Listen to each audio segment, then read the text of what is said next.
2 gadget लागू करा, त्याप्रमाणे ते GR निघाला।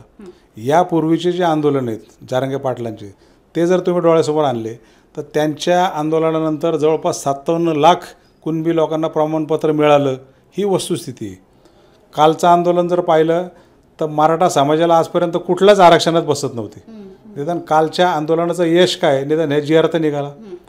हैदराबाद आणि सातारा लागू तर झालं, आता भविष्यामध्ये एक एक एक एक होईल ना, त्यामध्ये सगळं होईल ना, सगळं तुम्ही लगेच राष्ट्रपतीला लिहा, प्राईम मिनिस्टरला लिहा, सुप्रीम कोर्टला कळवा, ह्या अशा फास्ट गोष्टी होत नव्हत्यात। डोळ्यासमोर सिच्युएशन आणा। 5 दिवस आंदोलन झालं होतं, बऱ्यापैकी बाहेर चिघळलं होतं, जारंगे पाटलांची तब्येत ढासळत चालली होती, कुठल्या क्षणाला काही घडू शकलं असतं। इकडे हायकोर्टने तुमच्या खांद्यावर ठेवली होती की यांना तासभरात उचला। ह्या सगळ्या सिच्युएशनमध्ये कुठंतरी शेवटी कसं आहे, ताणलं की तुटतं। अजून काही वेळ गेलेली नाही। जारंगे पाटलांना असं वाटलं ना, आपण जर त्यांना कन्व्हिन्स करू शकलो की हे तुमची सगळी फसवणूक झाली आणि सगळं चुकलं, तर त्यांना परत आंदोलनाचा रस्ता रिकामा आहे ना।